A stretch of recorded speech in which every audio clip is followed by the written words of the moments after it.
You're under citizen's arrest for unauthorized grilling. That sentence changed everything.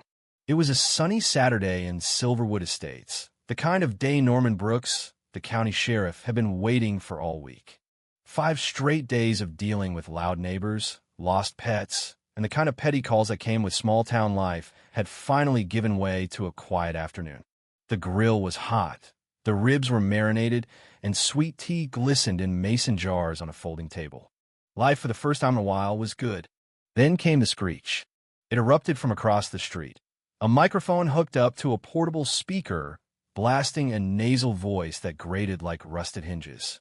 Attention residents of Silverwood. The HOA's block safety initiative is now in effect. All unauthorized activities must cease immediately. Norman looked up from his grill, spatula in hand, eyebrows raised. He knew that voice. Everyone did. Martha Lively, president of the Silverwood Homeowners Association, self-appointed guardian of suburban virtue, and proud owner of a laminated rulebook thicker than most phone directories. And true to form, she wasn't alone. Marching behind her were her 3 enforcers, Keith, Ron, and the other one, Norman, could never remember, all clad in matching navy polos with Silverwood Tactical Response embroidered on the chest. Each wore reflective sunglasses and serious expressions, like mall cops auditioning for a movie no one wanted to watch. Behind them, golf carts done up with duct-taped LED lights and black paint jobs idled in the cul-de-sac like toy tanks. Norman knew something dumb was about to happen, but he didn't know how dumb. Martha strutted down the sidewalk in tactical yoga gear, as Norman's deputy once described it, a pair of utility leggings with pockets for her clipboard, her whistle, and what appeared to be a custom pepper spray labeled Lively Mist. She came to a full stop at Norman's fence, narrowed her eyes at the grill, and pointed dramatically. "You've been warned before, Norman. Your smoke is violating the designated breathable air zone for the neighborhood gathering." He glanced up. "I'm on my property, Martha." "Always have been. Built it 10 years before this HOA was even a thought." She ignored him, pulled a walkie-talkie from her belt, and barked, "Unit Alpha to base. Suspect resisting compliance at Lot 7. Preparing for detainment." He blinked. "You're kidding, right?" "Apparently not." Within 10 minutes, the golf cart convoy rolled up with a wailing siren that sounded like a goose being strangled. Keith jumped out first, holding a pair of plastic zip ties like they were evidence from crime scene. "Sir, step away from the meat and place your hands where we can see them." Norman raised an eyebrow. "Do you boys want to think this through?" Ron hesitated. "I don't know, Martha." "Do it," Martha barked. "He's impersonating law enforcement to dodge HOA accountability." And then it happened. Keith stepped forward and slapped the zip ties around Norman's wrists too tight, unnecessarily so, and began marching him toward the driveway like he'd just arrested a fugitive. He didn't fight. He didn't even raise his voice. Why would he? Right on cue, a real patrol car rounded the corner and pulled up to the curb. Deputy Lisa Moreno and Deputy Greg Harper stepped out, sunglasses low, eyes wide. Martha didn't miss a beat. "Officers, you're just in time. We've detained a man threatening neighborhood unity and air purity." Greg looked at Norman, then at the tactical trio. "Martha," Norman said, smiling, "might want to stop talking." She didn't. She launched into a speech about bylaws and citizens' arrest authority, referencing legal precedent she clearly found on Reddit, and something called the Community Integrity Mandate. A crowd gathered. Phones came out. Lisa stepped forward, cut the zip ties, and handed them back to Keith. "You just cuffed the sheriff," she said flatly. Keith turned white. Martha, on the other hand, doubled down. "I don't care what badge he has. He grilled ribs without filing a protein registration form with the HOA." That drew a snort from Greg. Lisa actually laughed. Norman held up the citation Martha shoved into his chest, Violation 6A, Weaponized Barbecue Emissions. He held it aloft for the crowd. Weaponized. The laughter spread. Martha, unbothered, flipped her clipboard to a fresh page. Section 22B states grills must be approved by the HOA's Environmentally Friendly Cooking Committee. "Which is that you?" Norman asked. "Correct," she said proudly. Greg took out his phone and began recording.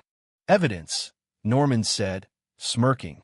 Martha, fueled by attention, pointed to the crowd. This man grilled chicken without clearance. He endangers our unity. Somebody in the back muttered, "Is this performance art?" Norman pulled out his wallet and held up his badge. "I'm Sheriff Norman Brooks, elected law enforcement for this county. What you've done here on my property, detaining me under a fabricated ordinance that's unlawful detainment." A hush fell. Martha blinked. "You're bluffing.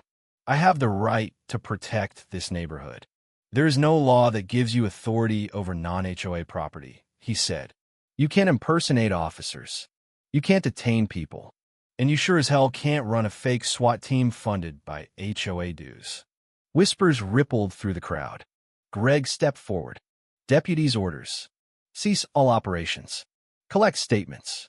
We're opening a file." Martha gasped. "You can't do this." "Oh, we can," Greg replied. Martha turned to her team. "Do something." Keith cleared his throat. "I think I left my taser. Flashlight. I need to go." Her illusion of power cracked, then shattered. Later that day, Norman attended an emergency HOA meeting called by Martha.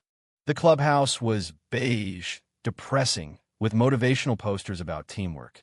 Martha took her throne at the center of the table, flanked by two miserable board members. She began another speech, this time about sheriff overreach and grill terrorism. Norman waited until she finished, then stood. "This is my property deed," he said, dated 1996.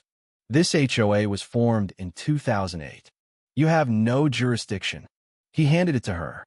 "You've misused HOA funds, created an unauthorized security force, and fined people for sidewalk chalk and birthday balloons. That ends today." A board member spoke. "Is that true, Martha?" Before she could answer, a woman in the crowd stood. "I'm the accountant. $47,000 last year went to neighborhood defense, including the golf carts, uniforms, radios, and catered tactical meetings at Keith's house." Gasps filled the room. "That wine was for morale," Martha shouted. The board member nodded solemnly. "We're opening a review." "I'm the president," she screamed. "Not anymore," someone muttered. Outside, the wind carried the smell of burnt ribs from Norman's backyard. He smiled. It wasn't over, not yet. Martha wouldn't give up that easily. But now he was ready. In the days that followed, the security patrols disappeared. The neighborhood relaxed. For the first time in months, people smiled at the mailbox. Norman started investigating. Unofficially at first. Just conversations. He spoke with a retired teacher fined for a flagpole, her late husband's military memorial. A young father fined for aesthetically disruptive siding. A single mom forced to pay cash for emergency party noise violations. None of it legal. All of it threatening. Then came the call from Jason Yu, a local software engineer. Jason had picked up a strange drone signal. Not a toy, but a professional-grade surveillance drone. With a mic. And GPS routing. Norman went to his house. Jason showed him the footage. Norman's backyard. A private phone call with a DEA contact. Clear audio. This wasn't a neighborhood watch. It was spying. Norman brought the data to the county legal team. The verdict was swift. Unauthorized surveillance on law enforcement personnel was a federal crime. They needed more. Enter Julie Thompson, HOA treasurer. She'd stayed quiet out of fear. But now, she was done. Over coffee, she handed Norman a flash drive. Cover names, she whispered. Line items disguised as gardening expenses. The files were damning. Equipment logs. Fake training seminars. Badge printers. One workshop was titled Tactical HOA Engagement. Pictures showed Keith posing with a grill labeled Hostile Unit. Emails revealed the truth. Martha had written, "We need intelligence on Norman before he uses his badge against us." That was the nail. The district attorney approved a raid. Search warrants were signed. Norman didn't lead it. Too close. But he was there, watching. The task force rolled in, unmarked vans, drone units, forensic teams. Martha stood on her porch in a pink bathrobe, coffee mug in hand. "This is unconstitutional," she yelled. They showed her the paperwork. Inside her office closet, they found a war room. Maps, photos, labels like hostile, compliant, and under observation. There was even a mock HOA curfew plan. Footage from her drone included a sunbathing couple, a family argument, and a child's birthday party narrated by Martha complaining about sugar-based drink violations. She was suspended that day. A town hall was held. Hundreds showed. Norman didn't gloat. He apologized. "I should have seen it sooner," he said. "This isn't about grilling. It's about power." Resident after resident spoke. An old man fined for wind chimes. A teen girl whose car didn't meet visual standards. A vet with a wheelchair ramp violation. It poured out. When Martha tried to enter, she was stopped. She shouted to reporters, "This is a witch hunt." She wasn't arrested. Yet. But the DA pressed charges. Wiretapping. Fraud. Impersonation. Harassment. The board froze all HOA activities. Installed a temporary manager. Martha's assets were flagged. Norman visited the office one last time. Alone. He packed her corkboard strings, photos, all of it into a box. Added her president nameplate. Drove it to the records office. That night, someone grilled ribs nearby. No complaints. 3 weeks later, the trial began. Martha represented herself. She wore sunglasses, a bright blazer, and carried a binder labeled Freedom versus Tyranny, HOA edition. She quoted Facebook threads and TikTok videos as legal precedent. She accused Norman of political revenge. But the jury heard the truth: drone footage, finances, fake violations. The moment the birthday footage played, the room turned. The judge, patient until now, interrupted. "MS. Lively, this is not your TED Talk." She was convicted on 6 counts. Her sentence? 800 hours of supervised community service. A lifetime ban from HOA leadership.